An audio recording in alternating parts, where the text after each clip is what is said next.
Salutare tuturor! Cristi mi-a lansat o provocare. 5 greșeli pe care să le eviți când începi să crești porumbei voiajori. Așadar, haide să începem. Greșeala numărul 1, să-ți cumperi porumbei scumpi. Ca în orice lucru în care ești începător, e mai bine să înveți cu un cost mai mic decât cu un cost mai mare. Vei face greșeli, vei pierde porumbei, nu vei ști să îi îngrijești corespunzător la început și dacă faci asta cu porumbei foarte scumpi, s-ar putea să regreți amarnic. A doua greșeală este să iei porumbei din mai multe locuri. Sfatul meu este să iei porumbei dintr-un loc, maxim 2, preferabil de la crescători consacrați din zona ta, pentru că porumbeii sunt deja aclimatizați, și acești porumbei să îi reproduci, pui să-i zbori și să menții în crescătorie doar cuplurile care ți-au dat pui, care s-au întors acasă, care au clasat sau ideal au și câștigat concursul. Greșeala 3, o crescătorie proastă. Vezi calitatea crescătoriei în felul de comportament și cum arată porumbeii. În primul rând, ea trebuie să fie lipsită de curenți,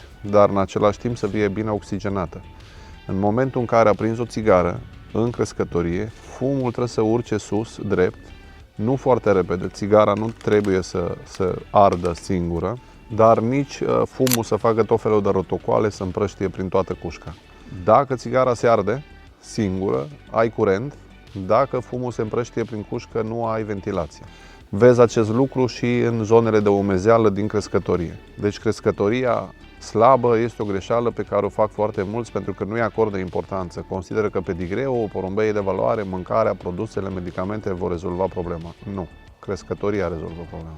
Greșeala numărul 4, o crescătorie supraaglomerată. Cărțile de specialitate spun că o densitate ideală este de 4 porumbei pe metru pătrat. Așadar, dacă ai o crescătorie de 4 pe 2, 8 metri pătrați, într-o crescătorie de 8 metri pătrați, densitatea ideală este de 32 de porumbei. Poți să calculezi pe formula asta densitatea ideală la orice fel de crescătorie. Acum, cu cât crescătoria este mult mai bună, mai aerisită și mai funcțională, numărul ăsta poate să crească cu 10-20%, deși nu e ideal.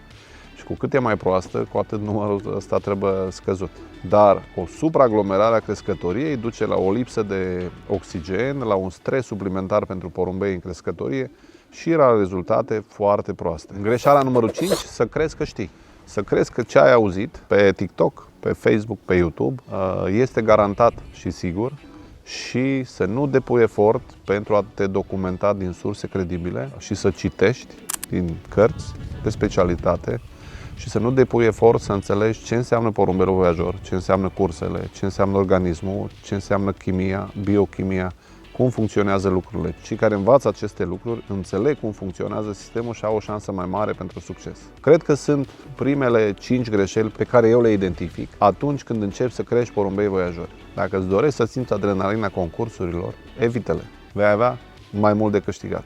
Vei câștiga timp și mai multă bucurie. Mult succes tuturor de aici, de la Oradea, din România!